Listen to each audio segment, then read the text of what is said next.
경제 이슈와 상식이 궁금하시다면 경제 유캐스트 오디오로 듣는 키워드 경제. 안녕하세요. 저는 경제 유캐스트의 팟캐하는 김 기자입니다.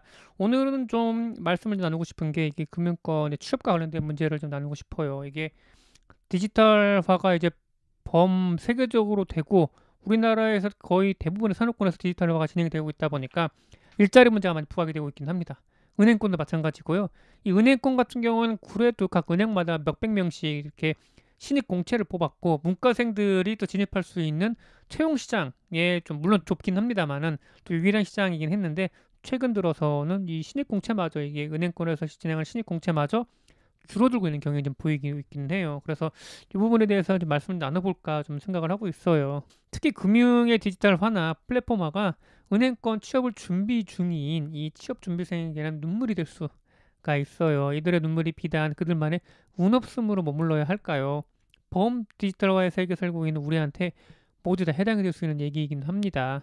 금융권 취업을 준비 중인 A씨를 좀 예로 들어볼게요. 이분 같은 경우는 실제로 제가 간접 경험을 들어보긴 했습니다만은 이 A씨는 지난 6월 모 시중은행에 인턴 채용 공고를 보고 코가 막히고 기가 막히는 이런 느낌을 받았다고 합니다. 금융권 취업문이 워낙에 좁아져서 인턴도 치열어졌고 그나마 그 나오는 인턴도 흔하지가 않게 됐는데 이 인턴에 대한 우대 항목에서 현실 자각 타임이 온 거예요. 인턴을 뽑는데 기재된 우대사항으로는 변호사, 공인회계사, 세무사, 감정평가사, 변리사, 보험 계리사 최종 합격자 및 자격증 소지 항목이 있었습니다. 사실 이 자격증 같은 경우는 있어도 전문직이에요. 어디든 취업할 수가 있기가 유리하긴 하죠. 그래서 A씨 입장에서는 이런 자격증이 있는데 뭐하러 은행 인턴까지 하겠느냐. 더군다나 이런 자격증이 있는 사람들까지 은행 인턴을 지원한다고 하면은 본인들한테도 경쟁률이 좀 치열해지게 되는 거잖아요. 달리 보면 그만큼 은행 인턴 자리가 바늘구멍 아니면은 그 이외에 이런 자격증을 갖고 있고도 취업하기가 쉽지가 않다라는 이런 얘기가 될 수 있겠죠. 요새 은행들의 디지털화에 따라서 이 취업 준비생 혹은 인턴들한테 요구하는 이 디지털 관련 스펙도 늘고 있어요. 자기네들이 고민해서 해야 될 이런 디지털에 대한 고민을 취업 준비생들한테 물어본다거나 아이디어를 물어본다거나 아예 그냥 경력직으로 채용을 해서 데리고 오는 경우긴 하죠. 그래서 이 대표적인 경우는 정보보안 기사 이런 게 있긴 하는데 이런 기사 자격증 같은 경우에는 이과생도 정말 공부를 열심히 해야 되고 그리고 합격자에 대해서는 이 대학에서 현수막을 걸 정도로 이제 크게 치는 이 자격증으로 알고 있기는 하거든요. 이런 자격증을 갖고 있으면은 한번 채용하는 데서 고려해 봐 줄게 이런 게 최근에 은행이라 볼 수 있을 것 같긴 해요. 물론 이 은행을 탓하라는 건 분명히 아니긴 합니다. 실제로 인턴십이 좀 진행이 되고 있고 그중에 진짜 실제로 변호사나 아니 회계사 자격증이 있는 사람이 실제로 지원을 했는지도 잘 모르겠습니다. 아직 알려진 바가 없기는 한데 다만 이제 인턴십도 이제 이런 고스펙자를 넘어서 전문직 직군에 있는 자격증까지 요구하는 세태가 됐구나라는 그런 부분에 있어가지고 좀 약간 아쉬운 부분을 좀 지울 수가 없을 것 같긴 해요. 은행들 입장에서 이해가 되긴 합니다. 어떤 거냐 이게 사실 예전 주판을 튕기던 이 시절에는 몇백 명씩 몇천 명씩 뽑기도 했지만은 그 이후에 영업정과 창구를 한창 늘리면서 이제 우리나라 소매금융에 있어서 시장 이 경쟁을 하던 때에는 수백 명의 이제 공채 인력을 신입 공채를 많이 했었죠. 근데 지금은 신입 행원들을 그렇게 예전처럼 대규모로 고용할 필요가 없게 됐어요. 오히려 기존에 있던 영업점이나 직원들을 좀 줄여야 할 상황이긴 합니다. 왜냐 영업점 방문하지 않고도 웬만한 예금부터 이제 대출 그다음에 송금 이런 업무들은 다 이제 웬만해서 모바일로 가능하거든요. 신용대출 같은 경우에도 불과 3년 4년 전만 해도 꽤 복잡했는데 지금은 거의 간편하게 신용대출도 받곤 합니다. 특히 카카오페이나 토스페이 같은 이런 모바일 플랫폼을 통해서는요. 시중에 있는 은행들을 다양하게 알아보고 할 수가 있어요. 저도 한번 알아보긴 했는데 그냥 직업이랑 연소득 정도 누르니까 제가 받을 수 있는 이런 대출의 1금융권과 2금융권에 관련 대출 상품이 우르르 나오더라고요. 거기 안에서 제가 고르면 되는 거예요. 그러니까 대출 받기가 쉬워진 거지. 예전 같았으면은 영업점을 방문을 해서 일일이 뭔가 나에 대한 신용도를 평가를 하고 그다음에 조마조마하면서 이제 은행 창구에 있는 직원들의 표정과 이 사람의 어떤 말을 꺼낼까 이렇게 기다렸어야 되는 건데 지금 이 시점에 봤을 때는 굳이 그럴 필요가 없게 된 거죠. 분명히 편리한 세상이 됐어요. 근데 게다가 조만간 이제 은행들은 비대면 주택담보대출 상품까지 선보이겠다 하고 있어요. 아직 비대면 주택담보대출은 이게 여러 가지 서류 과정도 있고 게다가 좀 집을 사시거나 파신 분들은 아시겠지만은 부동산에서 이제 등기가 왔다 갔다 하는 과정도 있고 그 다음에 서로 이제 그 담보물에 대해서 평가하는 것도 쉽지가 않거든요. 그렇기 때문에 비대면 주담대가 쉽지가 않은데 아파트 같은 경우에는 어느 정도 가격에 대한 부분이 좀 나와 있으니까 사실은 가능하긴 한데 전면적인 주택담보대출 쉽지가 않거든요. 근데 이것도 디지털화해서 은행에 들리지 않고도 주담대를 받을 수 있도록 하겠다고 합니다. 근데 제 개인적으로 봤을 때는 그래도 한 번 정도는 은행에 들려야 되지 않을까 싶긴 합니다. 어쨌든 간에 심지어 주담대마저도 모바일로 하겠다고 하니까 예. 문제는 뭐냐? 은행이 모바일화 되면서 그 은행 안에 있던 사람들은 이제 소외, 그러니까 인간 소외 현상을 겪게 된 거죠. 이제 안에 있는 사람들 어떻게 보면은 이분들의 뭐 서비스나 아니면 이런 말투나 이런 행동 자체가 이제 그 은행을 대표하는 하나의 그 상품이나 마찬가지였거든요. 근데 이제 이분들이 은행 경영지 입장에서 봤을 때는 하나의 비용적인 요소로밖에 보이지 않는 거예요. 영업점도 줄여야 된다. 뭐 이렇게 보고 있는 거고요. 어떻게 보면은 이게 슬픈 현실이 된 거죠. 그래서 이는 신입공채로도 많이 드러났어요. 지난해 올해 코로나19를 이유로 은행들은 신입공채 문을 닫거나 소수의 디지털 인력만 수시로 뽑는 걸로 바꿨습니다.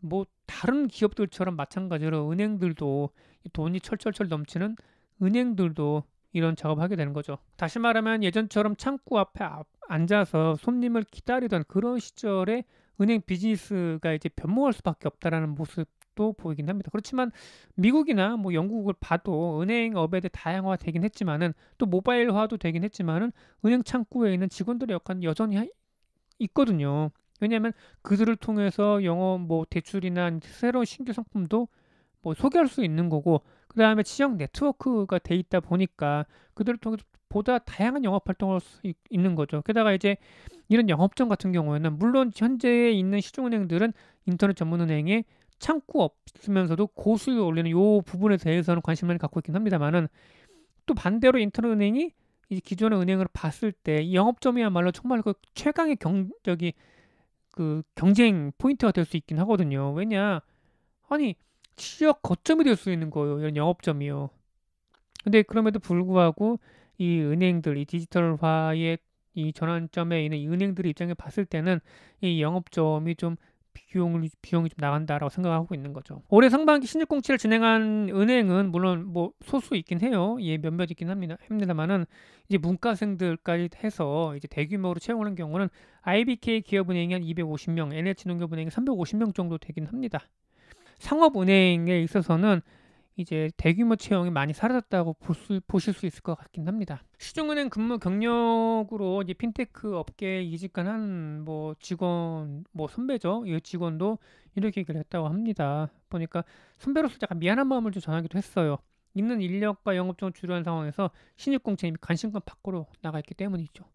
그는 그러니까 경력을 요구하면서 경력 쌓을 기회를 주지 않는 것에 대한 미안함이 있다고 말했습니다.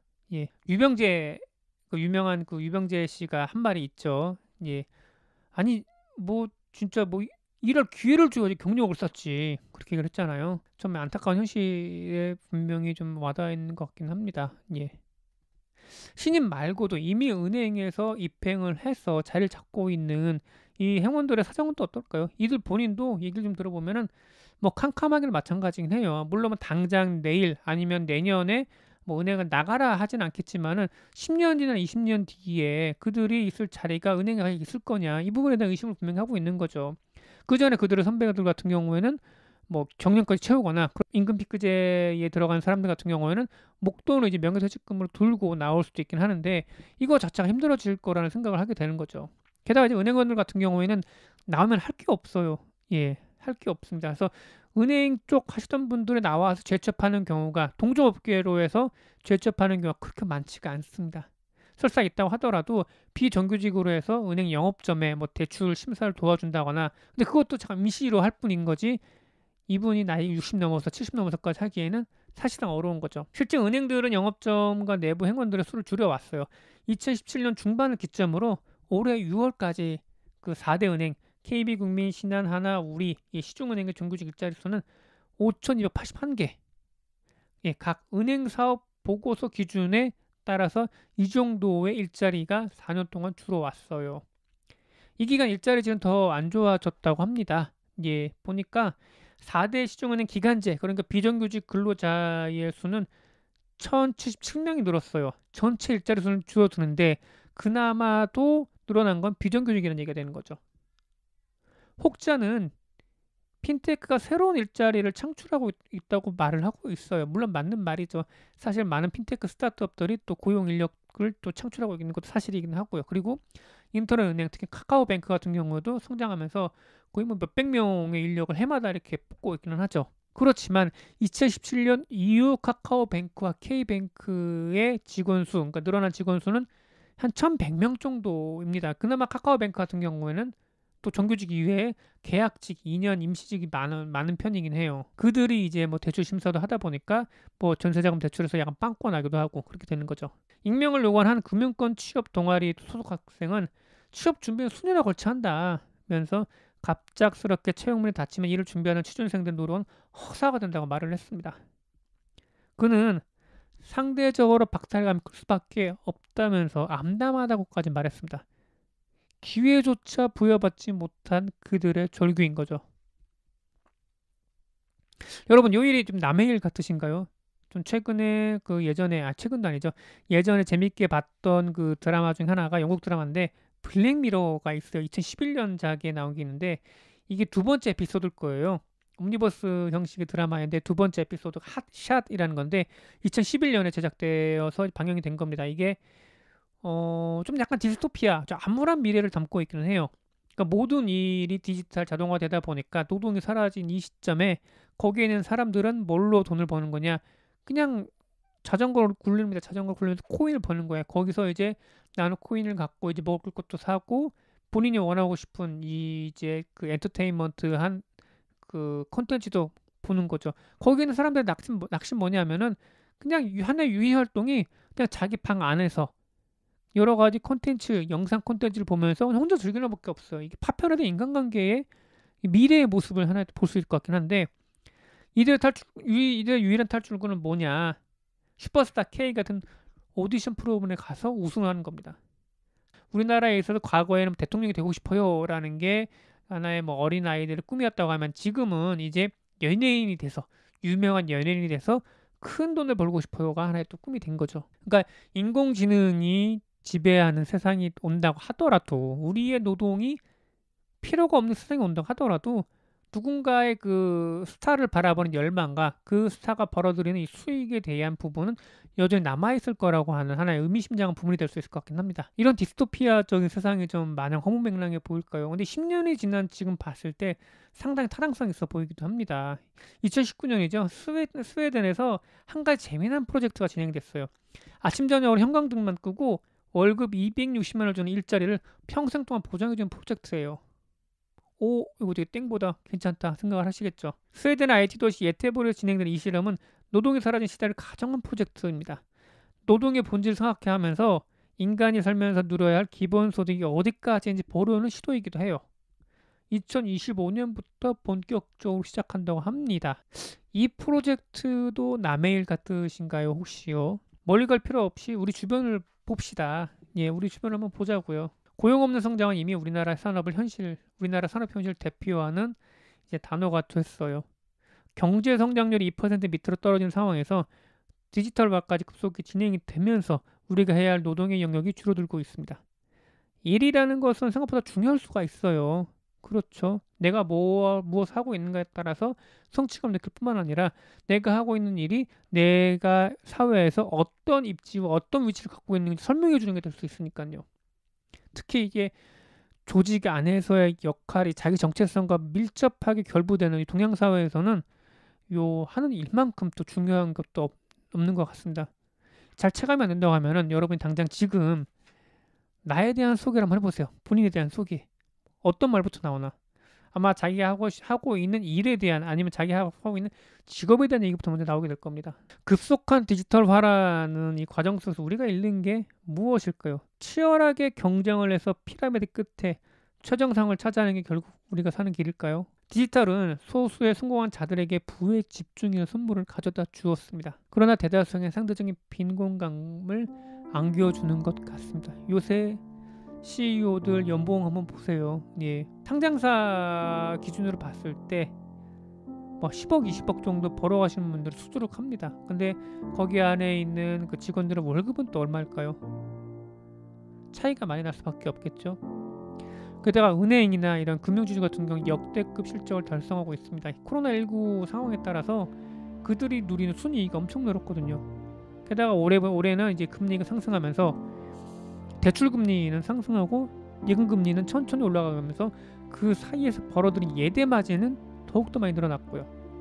이 역대급 실적에 대한 과실을 누가 가져가느냐? 그 안에 내부 구성원이나 아니면 그 은행 새롭게 고용을 창출해서 우리 사회에서 직업이 필요한 분들한테 돌아가는 게 아니라 소수의 주주와 경영진의 연봉으로 가게 되는 거죠. 주주 자본주의의 한계일 수밖에 없고 자본주의를 살아가는 우리의 피할 수 없는 운명이라고 합니다만은 그래도 애석한 현실인 건 분명히 맞겠죠. 그들이 능력과 돈을 벌어가는 것에 대해서 비난하는 건 분명히 아니긴 합니다. 다만 말씀드리고 싶은 거는 뭐냐면은 이 디지털 세상이라는 게 너무나 효율적으로 돌아가고 있기 때문에 소수의 부에 대한 집중이 너무나 쉽게 될 수밖에 없는 그런 구조가 된다고 하는 거죠.